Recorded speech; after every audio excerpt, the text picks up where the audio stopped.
भारत के किसानों ने कर दिया कमाल, मोदी के पास आए 80 देश। भारत बना 180 देशों में नंबर 1 देश। भारतीय किसानों का कमाल, भारत के किसानों ने कर दिखाया कमाल। आज दुनिया भारत के आगे सिर झुका रही है और इसका श्रेय जाता है भारत के उन किसानों को जिन्होंने खेत की मिट्टी को सोना बना दिया, और प्रधानमंत्री नरेंद्र मोदी की उस रणनीति को जिसने भारतीय चावल को पूरे विश्व में सबसे बड़ा ब्रांड बना दिया है। आज दुनिया के 80 देश खुद भारत के दरवाजे पर आकर लाइन लगाकर खड़े हैं, और वजह है भारत इंटरनेशनल राइस कॉन्फ्रेंस 2025। 30 और 31 अक्टूबर को दिल्ली के भारत मंडपम प्रगति मैदान में होने जा रहा यह आयोजन कोई सामान्य कार्यक्रम नहीं, यह वह शक्ति प्रदर्शन है जिसने दुनिया को साफ बता दिया कि भारत अब सिर्फ एक देश नहीं बल्कि ग्लोबल एग्रीकल्चर सुपर पावर बन चुका है। यह कॉन्फ्रेंस वाणिज्य मंत्रालय, एपिडा और इंडियन राइस एक्सपोर्ट्स फेडरेशन मिलकर करवा रहे हैं, और इसका मकसद सिर्फ एक है, भारतीय चावल की ब्रांड वैल्यू पर पूरी दुनिया में कब्जा जमाना, भारत को सस्टेनेबल राइस लीडर के रूप में स्थापित करना और नए लीडर को सूख निकाल कर बाजारों को फतह करना। भारत आज दुनिया का सबसे बड़ा चावल निर्यातक देश है, और ये कोई छोटी उपलब्धि नहीं। 172 देशों में भारत चावल भेजता है, और 2024-25 में भारत ने 150 मिलियन टन उत्पादन और 20.1 मिलियन मैट्रिक टन एक्सपोर्ट करके रिकॉर्ड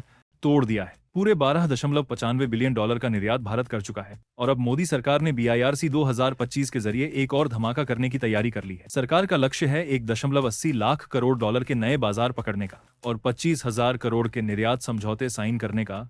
यह पहली बार है जब दुनिया के 80 से ज्यादा देशों के मंत्री, राजनयिक, टॉप इंडस्ट्री लीडर्स और हजारों किसान और विदेशी खरीदार भारत आने वाले हैं। करीब 3,000 भारतीय किसान और FPOs, 1,000 विदेशी खरीदार और करीब 2,500 निर्यातक और मिलर्स एक साथ इस जमीन पर शामिल होंगे। यह कोई मीटिंग नहीं, यह भारत की शक्ति का महामंच है। दुनिया ने अब समझ लिया है कि जो देश भोजन और कृषि क्षेत्र में नंबर 1 होता है वही भविष्य में दुनिया चलाएगा, और भारत इस रेस में सबको पछाड़ चुका है। कॉन्फ्रेंस में सबसे बड़ा आकर्षण होगा कुलिनरी एक्सपीरियंस जोन, जहां दुनिया के व्यंजन भारतीय चावल से बनाए जाएंगे। जापान की सुशी के लिए भारतीय शार्ट ग्रेन इंडिका, नाइजीरिया के जूला फ्राइज के लिए इंडियन परबॉइल्ड, मिडिल ईस्ट के काप्सा और मंडरी के लिए लंबा और सुगंधित भारतीय बासमती। और इसी तरह हर देश के स्वाद के हिसाब से भारत अपने चावल की ताकत दिखाएगा। यह सिर्फ फूड शो नहीं, यह है भारत का सॉफ्ट पावर शो।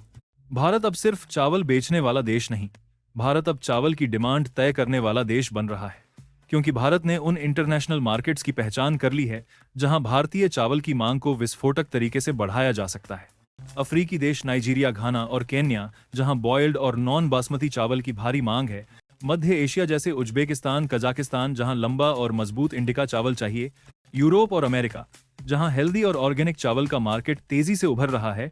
एपिडा और IRIF ने इन देशों के स्वाद और खाने की आदतों को स्कैन करके भारतीय चावल की नई वैरायटीज के रीडायरेक्ट का गेम प्लान तैयार कर लिया है। कॉन्फ्रेंस में एक और जबरदस्त लॉन्च होने जा रहा है, ट्रेड कनेक्ट नाम का डिजिटल प्लेटफॉर्म, जिससे निर्यातकों को मार्केट एक्सेस, लॉजिस्टिक सपोर्ट और डॉक्यूमेंटेशन एक ही प्लेटफॉर्म पर मिलेगा, यानी एक्सपोर्ट अब और तेज होगा। यह ब्लूप्रिंट भारत को दुनिया में चावल ब्रांडिंग का बॉस बना देगा। यह कोई साधारण कॉन्फ्रेंस नहीं, यह भारत के किसानों का विश्व विजय अभियान है। वह किसान जिन्हें कभी गरीब और पिछड़ा कहा जाता था, आज वही किसान दुनिया की अर्थव्यवस्था को दिशा देने जा रहे हैं। मोदी सरकार की यह स्ट्रैटेजी सीधी है। भारत सिर्फ सप्लायर नहीं, अब डिमांड क्रिएटर बनेगा।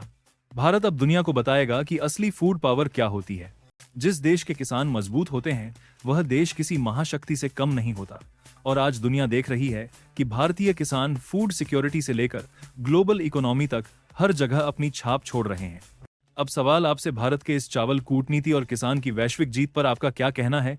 कमेंट में जरूर लिखें। जय हिंद।